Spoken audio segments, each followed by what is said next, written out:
నారాయణపేట వికారాబాద్ జిల్లాల పరిధిలో చేపడుతున్న మక్తల్ నారాయణపేట కొడంగల్ ఎత్తిపోతల పథకంపై అధికార విపక్షాల మధ్య మాటల యుద్ధం సాగుతోంది. ప్రాజెక్టులో జరుగుతున్న అవకతవకలపై సమగ్ర విచారణ చేపట్టాలని బీఆర్ఎస్ మాజీ ఎమ్మెల్యేలు లోకాయుక్తకి ఫిర్యాదు చేశారు. అక్రమాలు జరిగినట్లు ఆధారాలుంటే బయట పెట్టాలని గులాబీ నేతలకు అధికార పక్షం సవాల్ విసిరింది.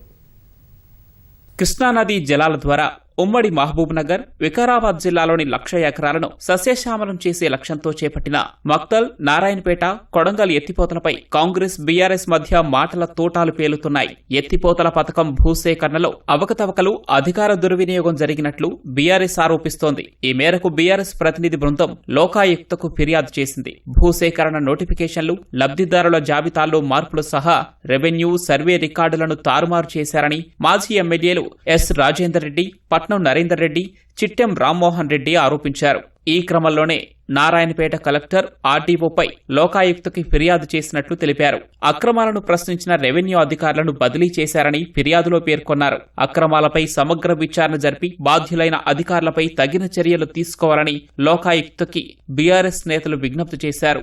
కొడంగల్ లెఫ్ట్ కింద ఏదైతే నారాయణపేట మొత్తం కొడంగల్ నిజం నడుస్తూ ఉందో దాని కింద ఒకైతే కోల్పోతున్న భూమిని వాళ్లకు ఇవ్వకుండా ఏనామీ పేర్లు పెట్టి వాళ్లకు డబ్బు ఇప్పించి దాంట్లో కూడా భాగస్వాములుగా అవుతున్న ఈ కాంగ్రెస్ నాయకులు ఉన్నారు సార్. దాంట్లో ఎందుకంటే వాళ్ళ కమిషన్లు దిన్నింకనే ఉంది ప్రాజెక్ట్. కానీ ప్రజలకు, రైతులకు నీళ్లు ఇవ్వమంటే పైప్ల ద్వారా నీళ్లు ఇవ్వడం అనేది ఫస్ట్ టైం చూస్తున్నాం ప్రాజెక్టు. మేము ఎక్కడ చూడలేదు. ఇంకా సామాన్యంగా కెనాల్ పెడతారు. కర్ణాటక అయినా సరే, నారాయణపూర్ అయినా సరే, ఎక్కడైనా సరే కెనాల మీద నడుస్తుంది. ఎవరైతే నిజమైన రైతులు ఉన్నారో వాళ్ళని పక్కన పెట్టేసి ఎక్కడైతే డూప్లికేట్ రైతులు దొంగ పాస్బుక్ ఉన్నారో వాళ్ళకే నష్టపరిహారం ఇచ్చినారు. అసలైన రైతులను పక్కన పెట్టారు కాబట్టి వాళ్ళకి న్యాయం చేయాలని చెప్పి వాళ్ళ తరఫున లోకాయుక్తలో పిటిషన్ ఇచ్చిన. ఎకరకు 20 లక్షల రూపాయలు కంపెన్సేషన్ ఉంది. ఇప్పుడు లాస్ట్ ఇయర్ ఒక నోటిఫికేషన్ ఇచ్చారు. దాంట్లో పేర్లు వేరే ఉన్నాయి. ఇప్పుడు పేర్లు మార్చి ఈ జూన్ లో ఒకటి ఇచ్చారు. కొత్తగా మళ్ళీ ఒక 100 ఎకరాలు అడిషనల్ గా పోతుందని చెప్పి దానికి ఒక నోటిఫికేషన్ ఇచ్చారు. అంటే ఇది భూ అక్రమాలు జరిగినట్లే కదా. అంతెందుకు కలెక్టర్ ను ఇవంతా కూడా టైట్ చేస్తే వచ్చిన 2 నెలలకే ఆయన ట్రాన్స్ఫర్ చేసి. బీఆర్ఎస్ మాజీ ఎమ్మెల్యేల ఆరోపణలను క్రీడలు, యువజన శాఖ మంత్రి వాకిటి శ్రీహరి ఖండించారు. ఆధారాలు లేకుండా ప్రజలను తప్పుదోవ పట్టించేలా మాట్లాడటం సరికాదని సూచించారు.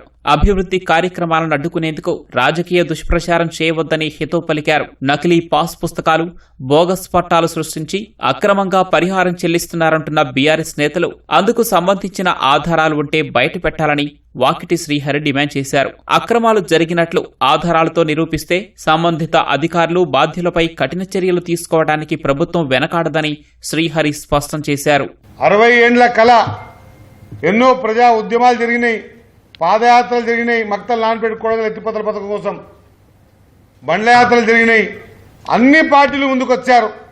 దీంట్లో మాట్లాడిన వాళ్ళు పెద్దలు కూడా దీంట్లో ఉన్నారు. పాదయాత్ర చేసే దాంట్లో అవగాహన లేకుండా రైతాంగాన్ని మభ్యపెట్టే విధంగా, అదే మాదిరిగా యువకుల్ని మభ్యపెట్టే విధంగా మాట్లాడుతున్న తీరు నిజం కూడా బాధాకరం అని చెప్పి తెలియజేస్తా ఉన్నా.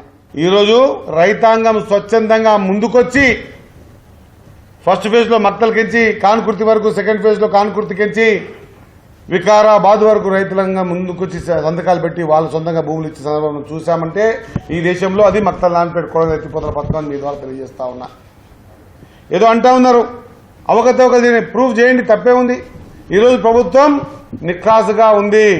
ఏమని అవకతవకలు జరిగితే మొఖాలు చూసేదిలే, ఎవరైనా సరే తీసి లోపల పడేసేటువంటి కార్యక్రమం తీసుకున్నామన్నమాట తెలియజేస్తా ఉన్నా.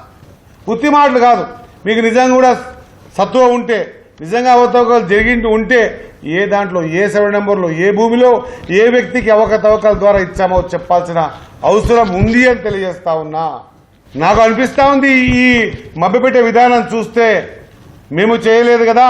కాంగ్రెస్ పార్టీ హయాంలో ఇంత త్వరితగతిగా 20 లక్షల రూపాయలు ఇచ్చి దాదాపు 1,00,000 ఎకరాలకు నీళ్లిచ్చేటువంటి ఈ ఎత్తిపోతల పథకం అవుతా ఉంది. భవిష్యత్తులో మాకు మనుగడ ఉండదు అన్నటువంటి ఆలోచనతో వీళ్ళు మాట్లాడుతున్నారన్నట్లు అనిపిస్తా ఉందన్నమాట మీకు గుర్తు చేస్తా ఉన్నా.